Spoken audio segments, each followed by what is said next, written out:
Matius 8 ayat 1-4. Yesus menyembuhkan seorang yang sakit kusta. Setelah Yesus turun dari bukit, orang banyak berbondong-bondong mengikuti dia. Maka datanglah seorang yang sakit kusta kepadanya, lalu sujud menyembah dia dan berkata, "Tuan, jika Tuan mau, Tuan dapat mentahirkan aku." Lalu Yesus mengulurkan tangannya, menjamah orang itu dan berkata, "Aku mau, jadilah engkau tahir." Seketika itu juga, tahirlah orang itu daripada kustanya.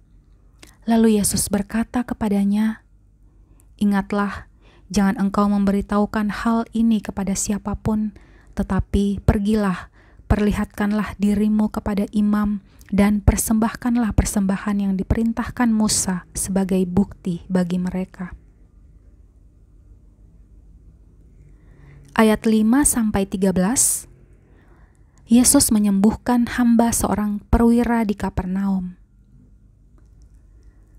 Ketika Yesus masuk ke Kapernaum, datanglah seorang perwira mendapatkan dia dan memohon kepadanya, "Tuan, hambaku terbaring di rumah karena sakit lumpuh dan ia sangat menderita." Yesus berkata kepadanya, "Aku akan datang menyembuhkannya." Tetapi jawab perwira itu kepadanya, "Tuan, aku tidak layak menerima Tuan di dalam rumahku. Katakan saja sepatah kata, maka hambaku itu akan sembuh. Sebab aku sendiri seorang bawahan, dan di bawahku ada pula prajurit. Jika aku berkata kepada salah seorang prajurit itu pergi, maka ia akan pergi, dan kepada seorang lagi datang, maka ia akan datang, ataupun kepada hambaku, kerjakanlah ini, maka ia mengerjakannya." Setelah Yesus mendengar hal itu, heranlah ia dan berkata kepada mereka yang mengikutinya, "Aku berkata kepadamu, sesungguhnya iman sebesar ini tidak pernah aku jumpai pada seorang pun di antara orang Israel. Aku berkata kepadamu, banyak orang akan datang dari timur dan barat dan duduk makan bersama-sama dengan Abraham, Ishak, dan Yakub di dalam kerajaan sorga, sedangkan anak-anak kerajaan itu akan dicampakkan ke dalam kegelapan yang paling gelap. Di sanalah akan terdapat ratap dan kertak gigi." Lalu Yesus berkata kepada perwira itu, "Pulanglah dan jadilah kepadamu seperti yang engkau percaya." Maka pada saat itu juga sembuhlah hambanya. Ayat 14-17, Yesus menyembuhkan ibu mertua Petrus dan orang-orang lain. Setibanya di rumah Petrus, Yesus pun melihat ibu mertua Petrus terbaring karena sakit demam. Maka dipegangnya tangan perempuan itu, lalu lenyaplah demamnya. Ia pun bangunlah dan melayani dia. Menjelang malam, dibawalah kepada Yesus banyak orang yang kerasukan setan, dan dengan sepatah kata, Yesus mengusir roh-roh itu dan menyembuhkan orang-orang yang menderita sakit.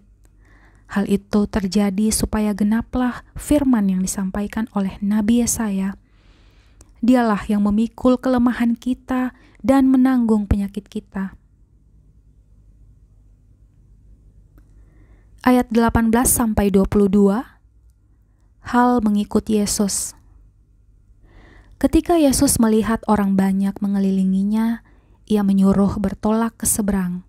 Lalu datanglah seorang ahli Taurat dan berkata kepadanya, "Guru, aku akan mengikut engkau kemana saja engkau pergi." Yesus berkata kepadanya, "Serigala mempunyai liang dan burung mempunyai sarang, tetapi Anak Manusia tidak mempunyai tempat untuk meletakkan kepalanya." Seorang lain, yaitu salah seorang muridnya, berkata kepadanya, "Tuhan, izinkanlah aku pergi dahulu menguburkan ayahku." Tetapi Yesus berkata kepadanya, "Ikutlah aku dan biarlah orang-orang mati menguburkan orang-orang mati mereka." Ayat 23-27, angin ribut diredakan. Lalu Yesus naik ke dalam perahu dan murid-muridnya pun mengikutinya. Sekonyong-konyong mengamuklah angin ribut di danau itu, sehingga perahu itu ditimbus gelombang, tetapi Yesus tidur. Maka datanglah murid-muridnya membangunkan dia, katanya, "Tuhan, tolonglah, kita binasa." Ia berkata kepada mereka, "Mengapa kamu takut, kamu yang kurang percaya?" Lalu bangunlah Yesus menghardik angin dan danau itu, maka danau itu menjadi teduh sekali. Dan heranlah orang-orang itu, katanya, "Orang apakah dia ini sehingga angin dan danau pun taat kepadanya?" Ayat 28-34, dua orang yang kerasukan disembuhkan. Setibanya di seberang, yaitu di daerah orang Gadara, datanglah dari pekuburan dua orang yang kerasukan setan menemui Yesus. Mereka sangat berbahaya, sehingga tidak seorang pun yang berani melalui jalan itu. Dan mereka itu pun berteriak, katanya, "Apa urusanmu dengan kami, hai anak Allah? Adakah engkau kemari untuk menyiksa kami sebelum waktunya?" Tidak jauh dari mereka itu sejumlah besar babi sedang mencari makan. Maka setan-setan itu meminta kepadanya, katanya, "Jika engkau mengusir kami, suruhlah kami pindah ke dalam kawanan babi itu." Yesus berkata kepada mereka, "Pergilah." Lalu keluarlah mereka dan masuk ke dalam babi-babi itu. Maka terjunlah seluruh kawanan babi itu dari tepi jurang ke dalam danau dan mati di dalam air. Maka larilah penjaga-penjaga babi itu, dan setibanya di kota diceritakannya lah segala sesuatu juga tentang orang-orang yang kerasukan setan itu. Maka keluarlah seluruh kota mendapatkan Yesus, dan setelah mereka berjumpa dengan dia, mereka pun mendesak supaya ia meninggalkan daerah mereka.